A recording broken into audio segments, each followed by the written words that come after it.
1 Kings chapter 10. And when the queen of Sheba heard of the fame of Solomon concerning the name of the Lord. Now jump to the Amplified. When the queen of Sheba heard the constant connection of the fame of Solomon with the name of the Lord. She heard about this man's fame and it was connected to the name of the Lord. Okay, verse 2. And she came to Jerusalem with a very great train. You know what a train is? It's something that follows you. Okay? It's something, you know, a train is not the thing in the front, that's a locomotive.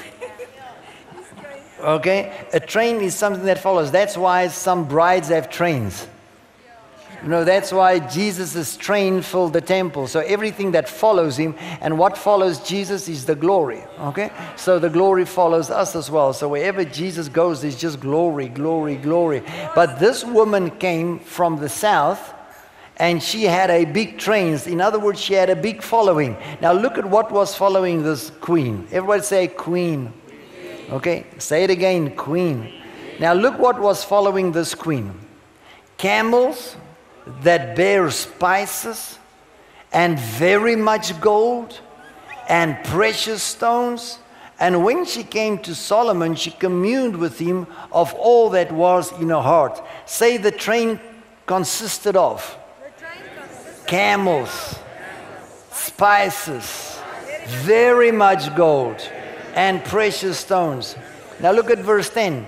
And she gave the king 120 talents of gold, and of the spices a very great store, and precious stones. There came no more such abundance of spices as these which the queen of Sheba gave to the king of Solomon. In other words, never in the history again did anybody brought such a train of gifts to a king as this queen brought to Solomon. Now, do you think Solomon needed anything? Do you think he needed the camels? Do you think he needed the spices? He needed the gold? I mean, this man had gold and gold enough to spare. They're still trying today to make programs on Solomon's mines. Okay, they're still trying to fathom how could this man have so much gold? Everything was just gold, gold. The Bible says iron and copper and stuff like that was cast on the streets as worthless because everything that Solomon wanted to do, he wanted to do with gold. So how could this queen come and bring him gold? Verse 11, and the navy also of Hiram that brought gold from Ophir, brought it from Ophir great plenty of almug trees and precious stone. Now jump to the Amplified Bible in verse 13. King Solomon gave to the queen of Sheba. Okay, look here. This queen just came and gave to this king. She was so stinking rich, and so was he. He didn't need anything that she was bringing, yet she brought it. Okay, now here comes this king. Verse 13. King Solomon gave to the queen of Sheba all she wanted, and whatever she asked beside his gifts, to her from his royal bounty. And so she returned to her own servants. Here's this queen, and she gave to this king. I mean, this guy was already rich. Not just rich, rich. This woman was rich. And she had a whole train of goods following her. Then after she I must write it.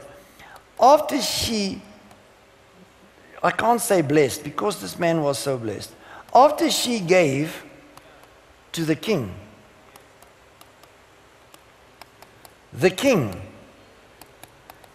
then gave to her out of his royal bounty. Yeah. Kings give to kings to honor them. not because they need it.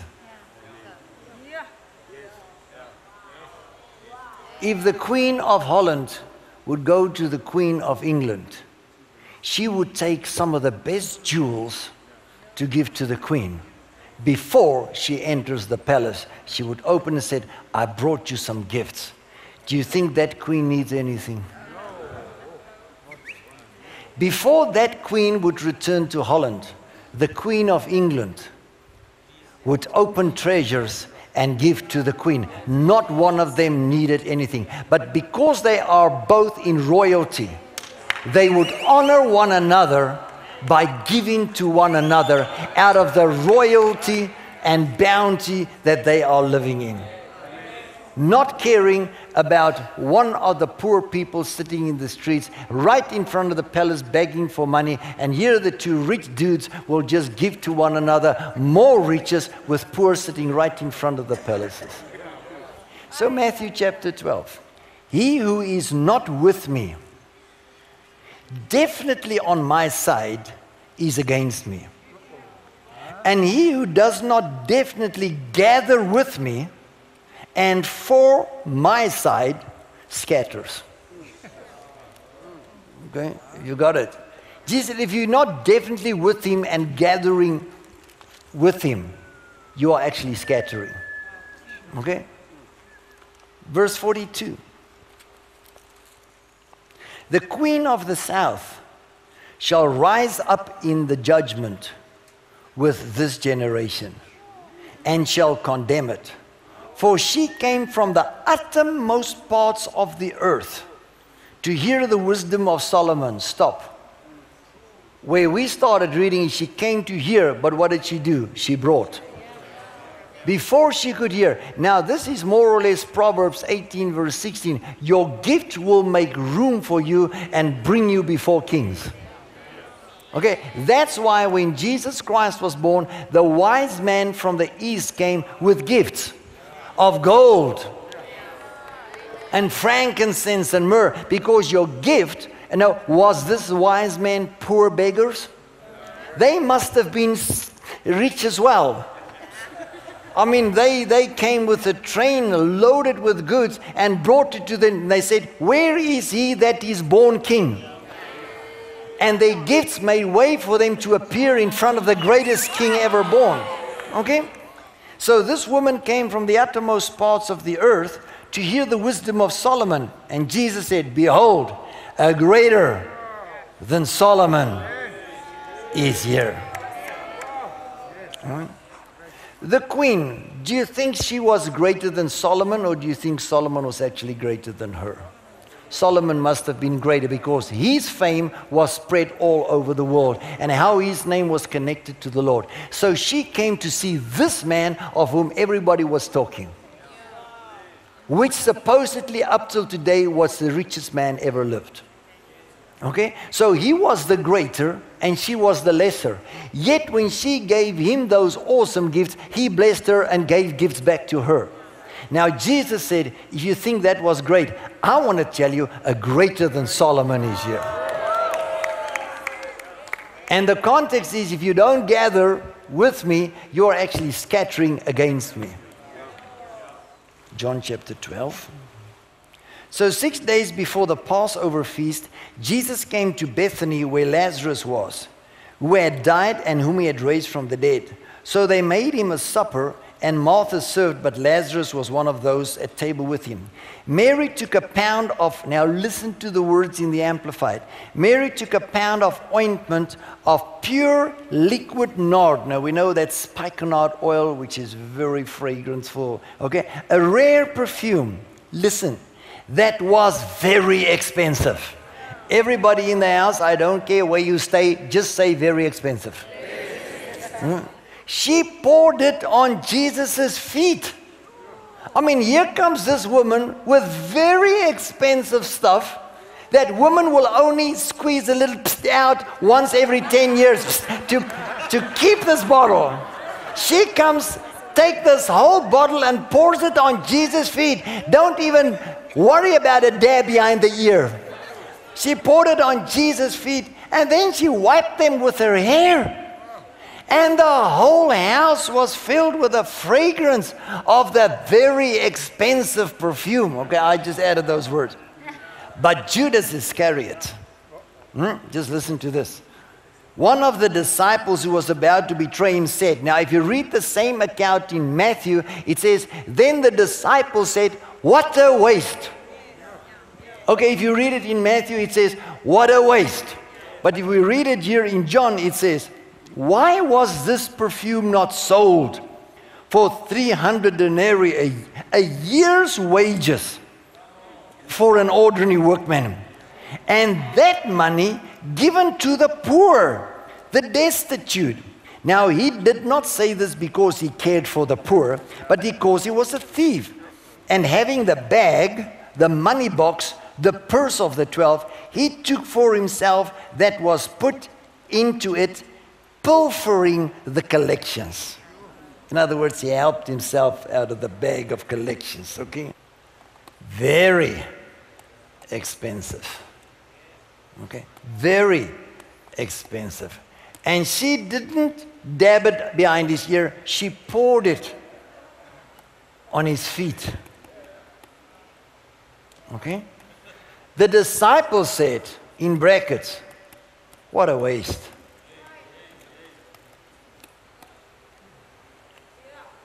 Then they said, why couldn't we give it to the poor? Jesus says, the poor will always be there. Okay, so there's a mentality on the side of the poor. Either it's let's help the poor, or I am poor. Okay, so it works both sides. Either people think I haven't got, or either people think how can we help the poor? That's the two mentalities in the poor area. And the other one we find in Luke 21. Let's go to Luke 21. We're going to do the Amplified. Looking up, Jesus saw the rich people putting their gifts into the treasury. And he saw also a poor widow. Everybody say a poor widow. A poor widow putting in 2 mites, that is 2 copper coins. And he said, truly I say to you, this poor widow, everybody say poor widow. This poor widow has put in more than all of them, for they all gave out of their abundance, their surplus. But she contributed out of her lack and out of her want, putting in all that she had on which to live.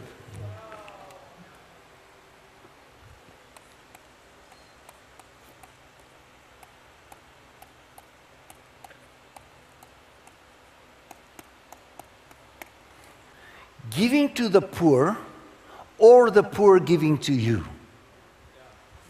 That is the church, that is the world, that is anywhere. Would be either because of lack, of want, or of need. So poor people would be stressed to give so that they can get out of their need. Or poor people would ask because they need. So we would train them to give to come out of their lack, or they would ask because they lack. So we would teach them to give because they want, or they would come because they want. Okay, so poor is always lack, want, need. If it's giving or if it's on the receiving side, it'll always be out of lack, need, and want. But when we read 1 Kings chapter 10 and referring to it again in Matthew chapter 12, need and want was not on the table. It was extravagance, it was abundance, it was super overflowing. It was just honoring one another as a king and a queen, just putting it all on the table, abundance of gold, overflowing with wealth and extravaganza. That's why in John 12 and in Matthew, the disciple says, this is a waste. Because their mentality is, what about the people that hasn't got food, but we are wasting perfume on somebody's feet? Hey, here comes a woman realizing this is the king of all the kings, And my most expensive thing that I have in the house is this alabaster box full of spikenard oil. So I want to honor the king. I'm going to just pour it out all on his feet. Other people with poverty mentality will say, what a waste. People with a kingly mentality will say, what an anointing. Let's go to the book of beginnings, Genesis, and chapter 13. Genesis chapter 13. Now, most religious people in the Christian world would have Abram somewhere. Okay? Even the unchristian people, if they're religious, Abram would be somewhere. The Muslim world have Abram, the Buddhist world have Abram, Christian world have Abram. And referring to Abram, they would say the father of us all. And they would love to preach on Abram, who's the father of faith. Abram believed God. Abram was righteous. Abram believed God. Okay? So we're going to put Abram in perspective to what we're talking about, and not just because of faith. Okay, verse 2 of chapter 13. Now Abram, I want you to listen to the words. Can you read it? Have you got the guts to read it out loud? Abram was? Can you really say that word?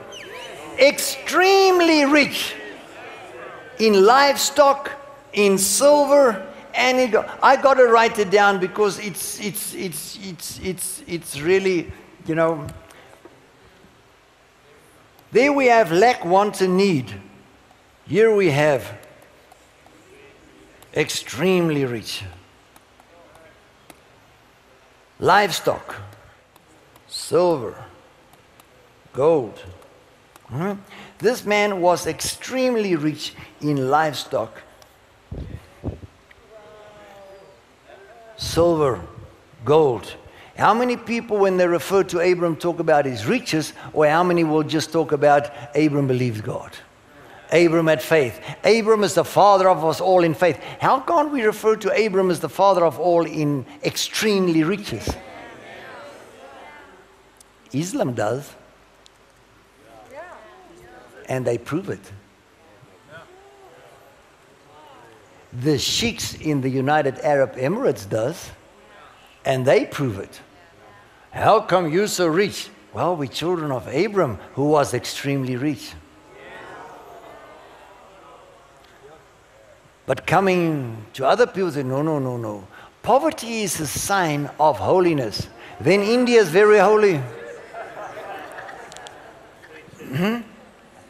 Then Zimbabwe must be very holy. I will not elaborate on that. Let's go to chapter 14. Okay, everybody says, we're reading now the story of Abram. Extremely rich in livestock, silver, and gold. In the days of the kings Amraphel of Shinar, Arioch of Elasar, Kedorlaomer of Elam, and Tidal of Goyim. Yeah, I mean, it sounds like the stuff that you watch about the Knights of the Round Table, you know. They made war on the kings Bera of Sodom, Bersha of Gomorrah, Shinab of Admah, Shebamar of Zeboam, and king of Bela, that is Zoar. The latter kings joined together as allies in the valley of Sodom, which is now the Dead Sea of Salt. 12 years they had served Kedorlaomer, but in the 13th year they rebelled, and in the 14th year Kedorlaomer, and it goes on about this battles, and there's battles, and there's battles, and there's battles, and there's battles. And then, you know, the victors, verse 11, took all the wealth of Sodom and Gomorrah. Everyone say all the wealth. All the wealth of Sodom and Gomorrah and all the supplies of provisions and departed. And they also took Lot, that is Abram's brother's son, who dwelt in Sodom, and his goods away with them. Then one who had escaped came and told Abram the Hebrew, one on the other side, who was living with the oaks, by the oaks of Terebinth of Mamre and Amorite, the brother of Eshcol and of Aner, you know, and all the names added to it, to whatever you're for. Okay?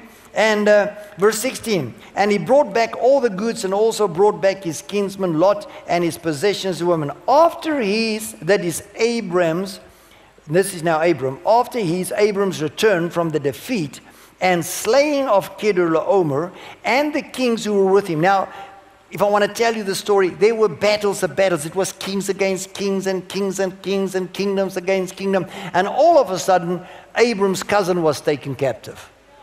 And he just took his household, didn't worry about warriors, and went and slayed all these kings.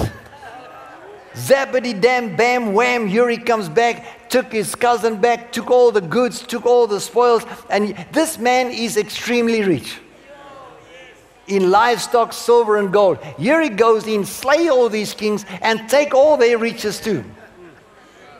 And he went out to meet him in the valley of Sheba, that is the king's valley. Verse 18, Melchizedek, king. Everybody says king. The king of Salem, later called Jerusalem, brought out bread and wine for their nourishment, because he was the priest of God Most High.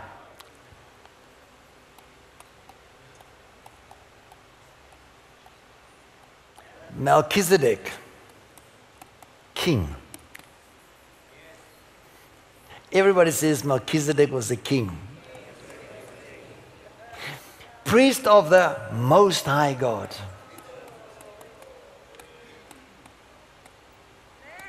Okay? He met Abram and he brought bread and wine.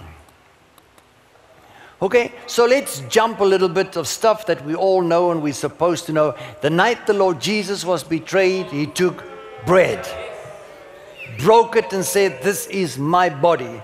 Took wine and said, "This cup is the New Testament in my blood." But Galatians 3 verse 8 says, the gospel was first preached to Abraham. How did the gospel came out? The good news. It was what Jesus paid the price for on the cross by giving his body and shedding his blood. So Paul says, "I have received of the Lord that which I give you." In the night the Lord Jesus was betrayed, he took bread and wine and said, "This is my body and this is my blood." So here, Melchizedek, the king, okay, emphasis on the king, meets Abram with bread and with wine. So he must have preached the gospel to him. Tithing is neither Old Testament, neither New Testament. Tithing is not under the law or out of the law.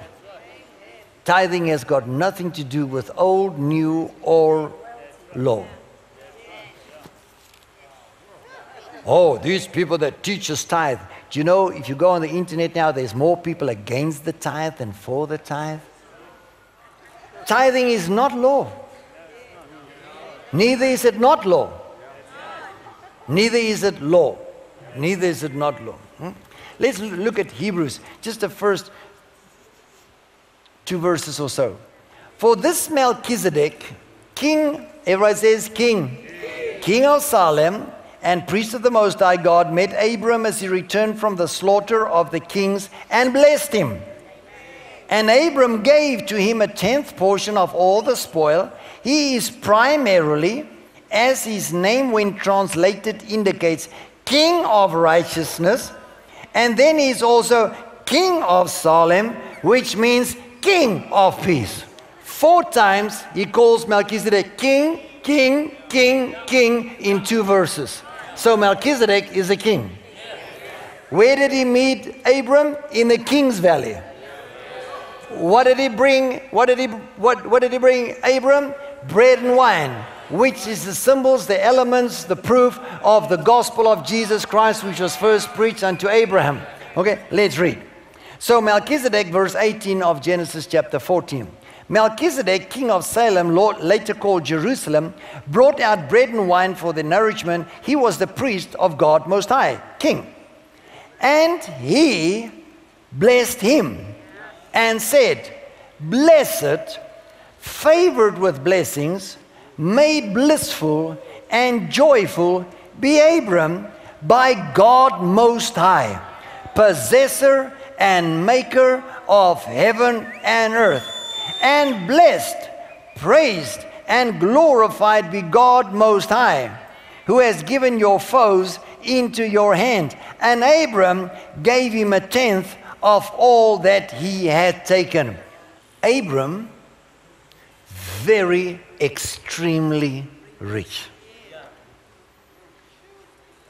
Apart from his extreme richness, he still goes and slaughter all these kings and take all their riches too.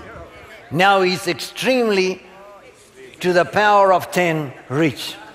To the square root of plus magnified equals extremely extreme. Rich. He's loaded. Here he's coming. Imagine all the stuff in his train. And here comes the king, which is priest of the Most High God. Doesn't meet him anywhere but in a place called the King's Valley.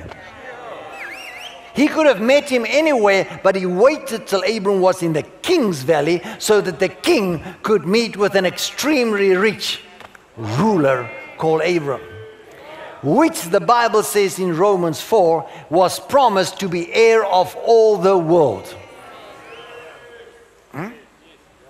So here comes King Melchizedek, King of righteousness, King of peace. He says, "Blessed are you, Abram, from God Most High. You are highly favored, you are blessed." Abram said, "Wow." And Abram said, "Load off, boys." And he gives him the pick of the crop of the spoils, and he just blessed the king. If he's a king, could he have been poor? Okay, so Abram is honoring the king by giving. Hey guys, please remember to click the subscribe button on your screen so that we can inform you when we're uploading more content, and we have a full library of content to be uploaded, so you're going to be blessed by that. Remember to click subscribe. Bless you.